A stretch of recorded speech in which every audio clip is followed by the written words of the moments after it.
Good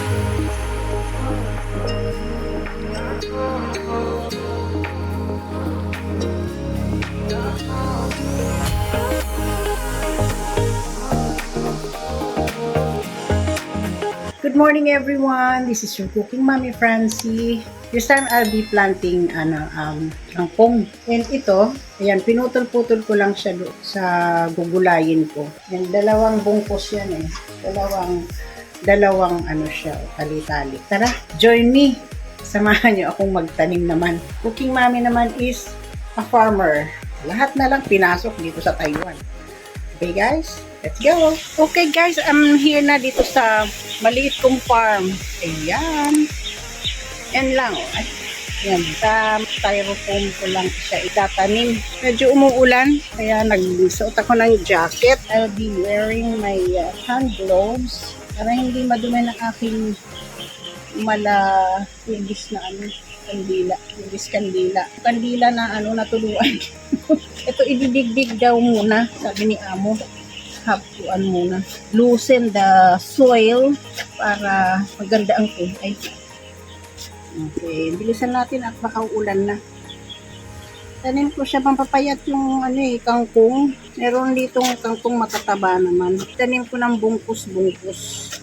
Pinuputol ko na yung tangkay. Yan guys. Farmer. Cooking mommy is a farmer. Lahat pinasok.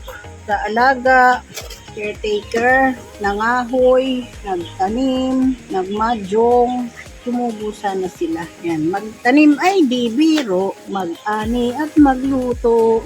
Masayang buhay. Dami akong pananim guys. Nagtanim din ako ng celery. Andoon nakatubo na siya. Tapos, wala naman tong fruits. Hayaan mo na siya. Tumubo, swerte. Hindi naman to seryoso. Just taking a chance. Kung magtutubo ba? Bungkus.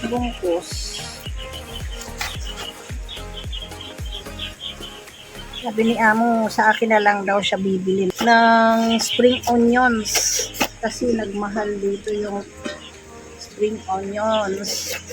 Dahil lang dun sa spring onions na yon. So yan, nakapagtanim-tanim na ako ng mga gulay-gulay din. Sayang kasi tinatapon lang. Kapag tumubo, di fine. Pag hindi, di natin tulus.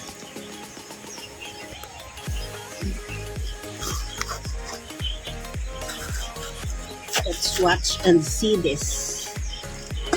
If this will grow. Sa ibaba ito guys, sa ibaba ng bahay. Ay, talaga masakit. Hirap pagtanim. Hindi talaga biro. Yan, masakit na yung likod ko. We're not getting old. Ay, we're not getting younger pala.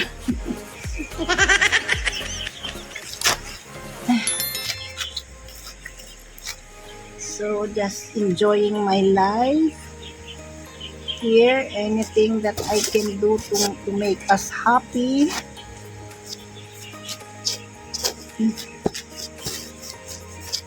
Para maglibang lang.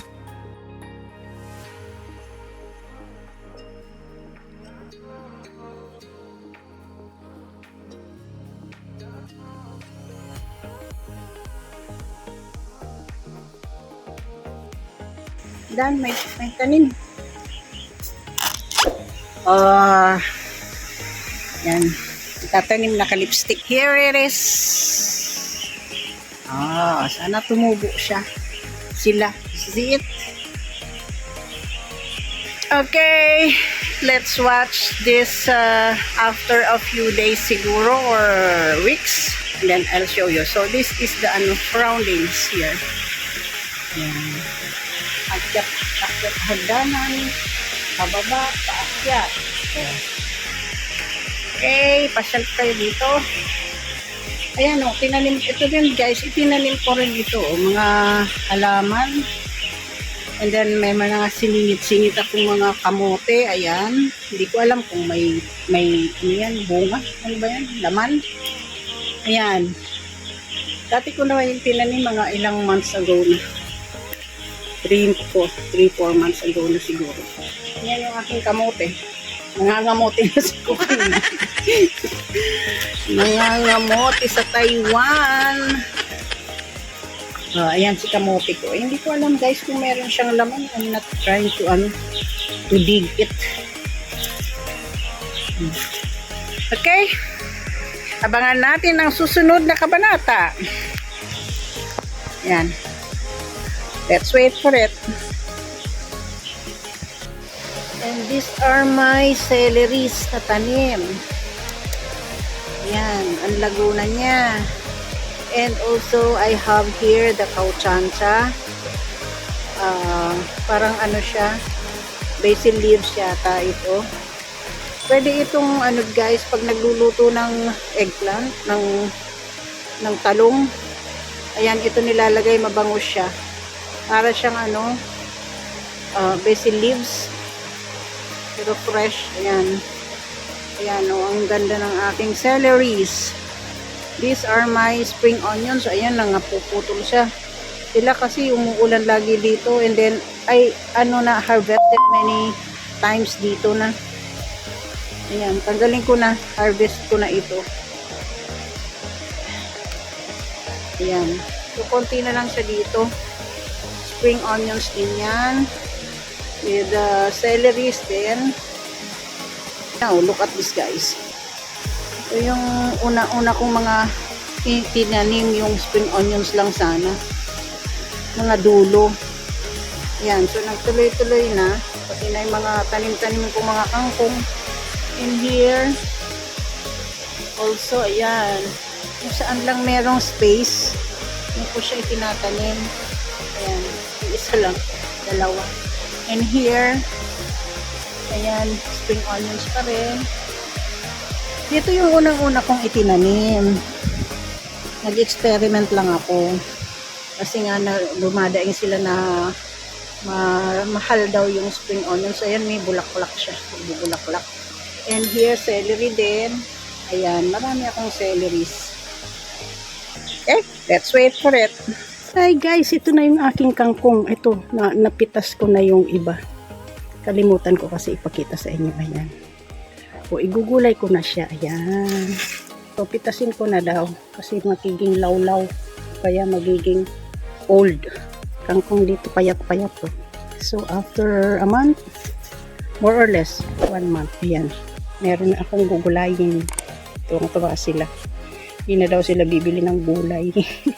See you then. Ito na guys, yung aking na-harvest na konting kangkong. Ayan, iluluto ko na siya ngayon. Na-wash ko na siya. I will be cooking this with the sasadyang. I'll show it to you later. One meal lang namin ito ni Lolo. Ayan. I'll wash it again.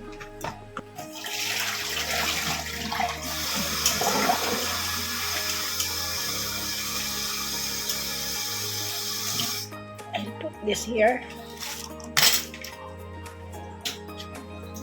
Ayan, medyo nalanta na. After how many days ko kasi nung nainit mo. Hindi siya right after ng pagka-harvest ko. Ayan. Good for 1 meal. Eto na. Ayan, may garlic na siya sa tabi. And ito yung si kangkong. And ito yung isasahog ko. Mas prefer ko ito. Ayan. Tawag nito dito nila is sasadyang. Bullhead pala. Barbecue sauce. Ayan. Babasa naman pala. Ayan o. Barbecue sauce. Tawagin sasadyang. Ayan. Ready ko na siya para hindi na ako magsasandok-sandok mamaya. Ayan. Nakalagay na sila dyan. Yan lang. Bawang and ito lang si sasadyang or barbecue sauce. Okay, I'll show you later. Okay guys, iluluto ko na yung aking sariling tanim. Sariling harvest ko sa masitera. Sa lamanan lang. Ayan, we'll try na to cook. So, I'll now put this ginger. Ito, garlic. Ito, garlic. And then, kunti lang ako mag-garlic. So, next now is kangkong. Ang tawagin dito is kong ching chai. Sa English naman daw is water spinach. This now the water spinach. Ito kangkong. Here.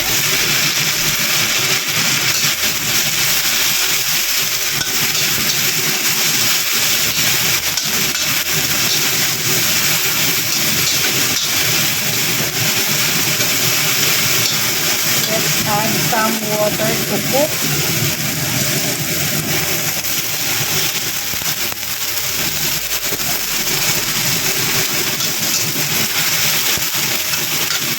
Lambutin natin kasi si Lolo kailangan malambot.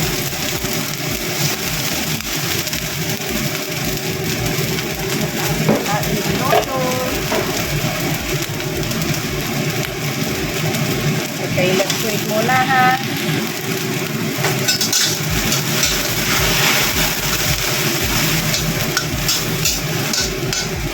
Let's now add the sasachang or si barbecue sauce. Ay, barbecue tama. Barbecue oil. Barbecue sauce. And then you still add salt because it's not, walang lasa siya. And then, hindi siya salty. Pero meron siyang lasa, but not salty. So, we'll add some salt pa rin. This is just good for one dish, one meal. Lunch lang natin ito ni Lolo. And then, that's how it tastes.